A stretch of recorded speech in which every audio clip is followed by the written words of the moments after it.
Assalamualaikum warahmatullahi wabarakatuh. Apa kabar anak-anakku semuanya Ustaz banggakan? Mudah-mudahan hari ini kita masih diberikan nikmat sehat walafiat serta panjang umur dan juga dalam lindungan Allah Subhanahu wa taala. Amin amin ya rabbal alamin. Masih bersama Ustaz Nasruddin di sini yang akan mengajarkan kalian materi-materi pembelajaran di kelas 5.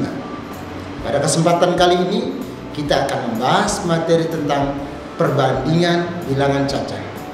Namun, sebelum kita mulai pembelajaran, alangkah baiknya kita melakukan doa.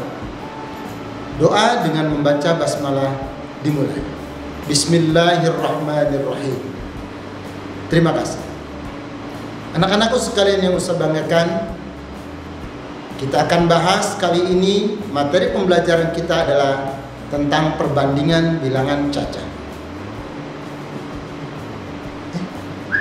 Ustaz lu bawa spidol. Sebuah spidol dulu ya. Sudah ada spidolnya. Kita lanjutkan ya. Oke. Pembelajaran kita kali ini tadi tentang apa? Tentang perbandingan bilangan cacah. Bagaimana proses pembelajaran kita kali ini? Mari kita pelajari bersama-sama.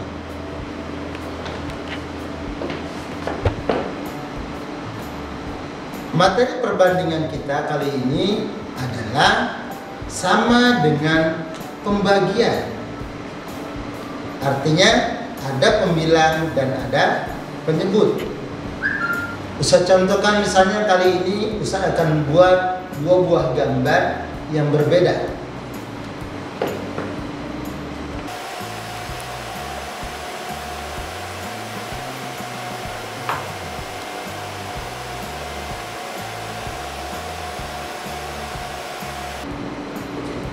Misalnya di sini adalah mangga,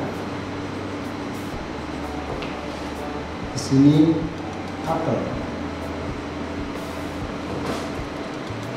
Jika nanti disebutkan perbandingan mangga dan apel, maka dia pasti perbandingannya 3 mangga dan 4 apel.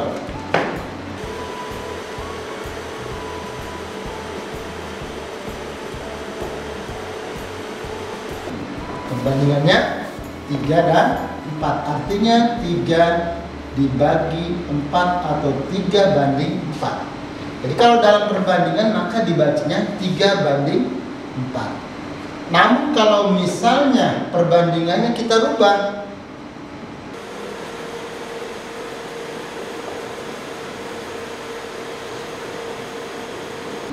kita rubah yang depannya sekarang kita ganti apel. Perbandingan apel dan mangga, maka bukan 3 banding 4 lagi, maka berubah menjadi 4 banding 3. Artinya apa?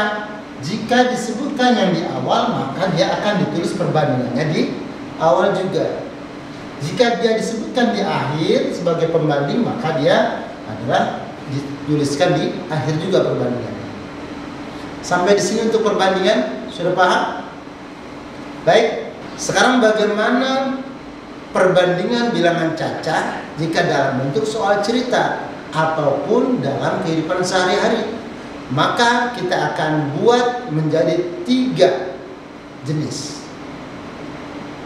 Yang pertama adalah jika diketahui seluruhnya atau keduanya. Yang kedua, jika diketahui selisihnya.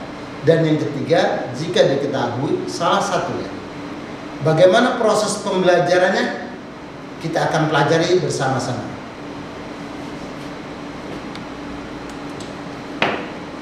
Yang pertama adalah jika diketahui jumlah seluruhnya.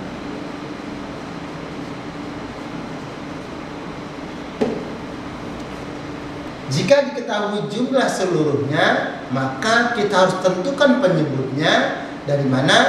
Dari penjumlahan perbandingannya. Contoh soalnya seperti ini.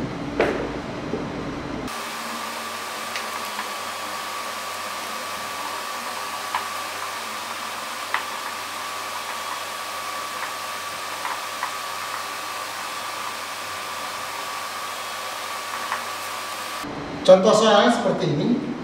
Jumlah kelereng Adi dan Budi 36 butir.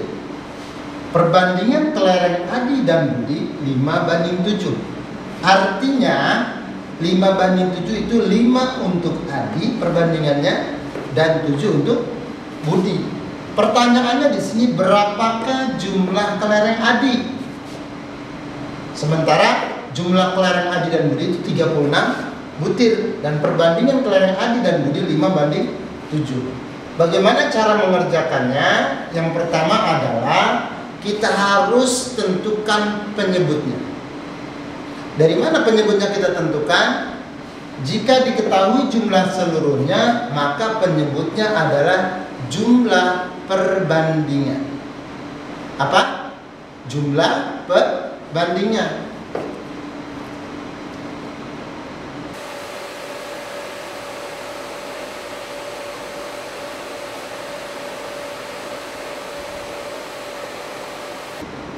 Oke.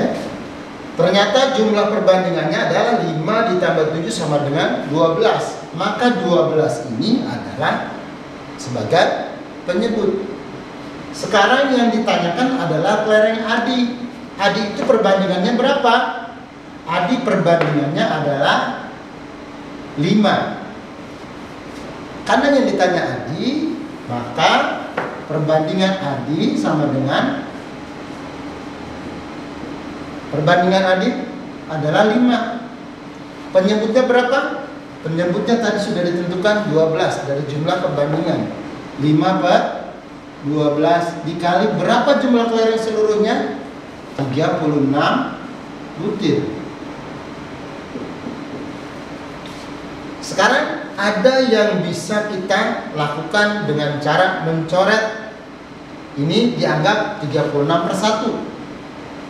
Yang bisa dicoret adalah yang bawah dengan atas, atau pembilang dengan penyebut dibagi dengan bilangan yang sama. Kira-kira 12 dengan 36 bisa dibagi berapa? Iya betul, sama-sama bisa dibagi dengan 12. Bisa pakai warna hitam. Jika dibagi 12 maka mendapat 1. Jika 36 dibagi 12 sama dengan 3. Maka tinggal kita kalikan 5/1 dikali 3/1. 5 kali 3 sama dengan 15 per 1. Per 1 dianggap 15 bagi 1 itu sama dengan 15. Maka jumlah kelereng Adi adalah 15 butir. Bagaimana sampai sini sudah bisa dipahami? Ya, jadi Ustaz ulang, jika diketahui jumlah seluruhnya, maka yang kita tentukan pertama adalah tentukan penyebutnya dengan cara menjumlahkan perbandingannya. Kemudian jika yang ditanya adalah Adi, maka Adi adalah sebagai pembilangnya karena dia yang ditanya. Sampai sini sudah dipahami ya? Baik, kita lanjutkan ke perbandingan berikutnya. Perbandingan berikutnya adalah jika diketahui selisihnya. Bagaimana cara menentukannya? Kita pelajari bersama-sama.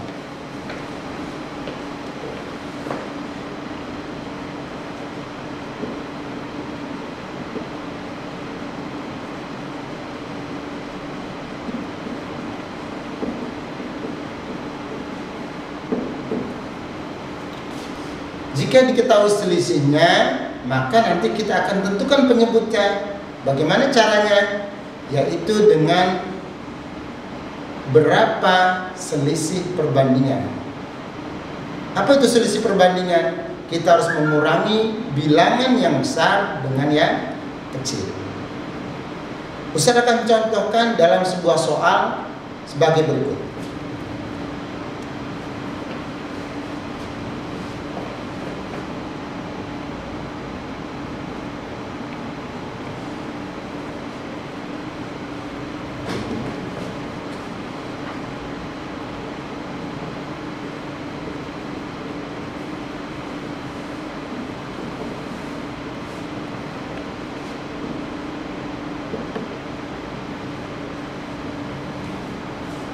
Ini.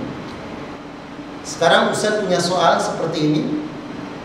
Perbandingan umur kakak dan ayah 3:7. Selisih umur mereka 24 tahun. Tentukan berapa umur ayah. Yang pertama kita harus tahu adalah perbandingan kakak adalah 3, sementara ayah adalah 7. Dan selisih umur mereka 24 tahun. Jadi kalau misalnya kakak umur 1 tahun, maka selisihnya 24 tahun, maka ayah umurnya 25 tahun. Tuh. Bagaimana cara pengerjaannya? Pertama adalah jika diketahui selisihnya, maka kita harus tentukan dulu. Seperti soal yang pertama tadi, kita harus tentukan penyebutnya. Dari mana penyebutnya kita dapat?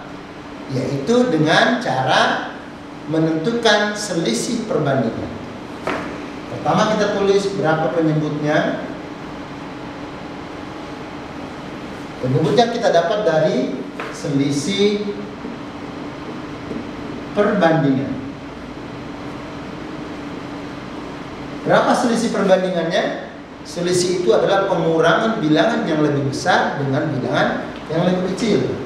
7 dikurangi 3 sama dengan 4. Maka 4 ini adalah sebagai penyebutnya. Penyebut itu ada di bawah. Yang kedua, siapa yang ditanya? Yang ditanya adalah umur ayah.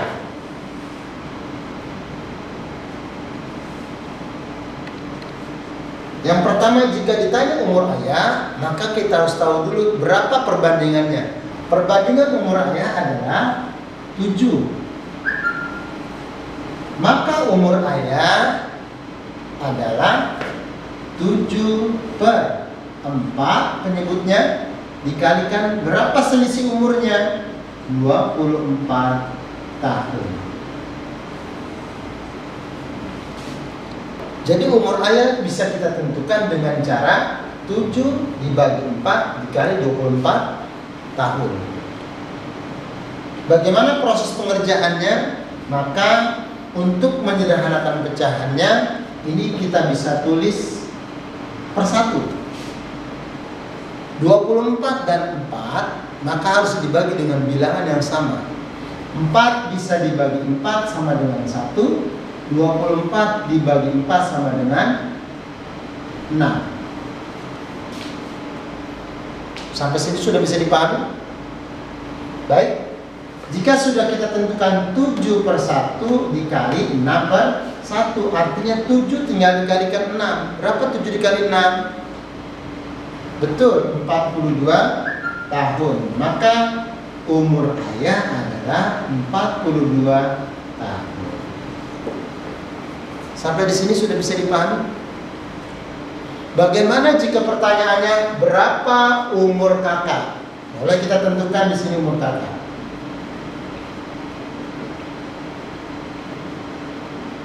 Kakak perbandingannya berapa? 3, betul. Jadi 3 per berapa penyebutnya? 4. 3/4 dikali 24 tahun. Ini kita bisa coret. 4 dibagi 4 dapat 1. Ini 24 bagi 4 dapat 6. Tinggal dikalikan. 3 dikali 6 sama dengan 18 tahun. Jadi jika ditanya umur ayah, maka umur ayah 42 tahun dan umur kakak 18 tahun. Apakah betul penyebutnya? Apakah betul selisihnya 24 tahun? Kita buktikan seperti ini. 42 dikurangi 18 sama dengan 2 dikurangi 8 tidak bisa, maka jadikan 12. 12 dikurangi 8, 4. Sini tinggal 3 dikurangi 1, 24 tahun. Jadi kalau dibuktikan, maka umur ayah dikurangi umur kakak harus sama selisihnya dengan 24 tahun. Sampai di sini penjelasan Ustaz sudah bisa dipahami? Baik, terima kasih. Kita lanjutkan ke perbandingan yang ketiga, yaitu jika diketahui salah satunya.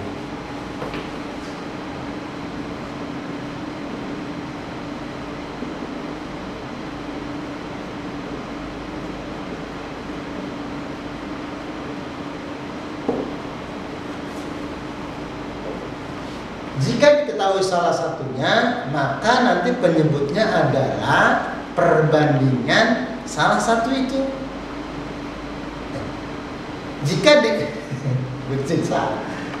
diketahui salah satunya, maka nanti penyebutnya adalah perbandingan yang ditentukan salah satunya.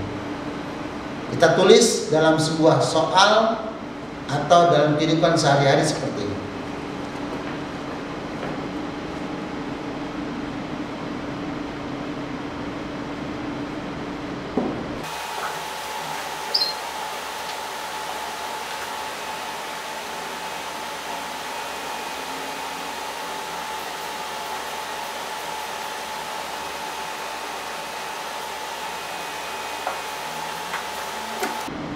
Baik anak-anakku sekalian, di sini Ustaz sudah tuliskan soal cerita yang berkaitan dengan perbandingan jika diketahui salah satunya.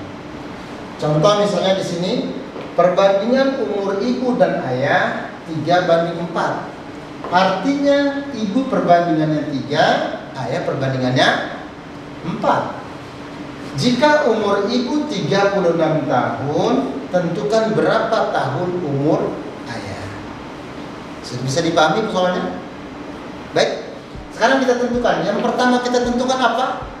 Yang pertama kita tentukan adalah tentukan penyebutnya.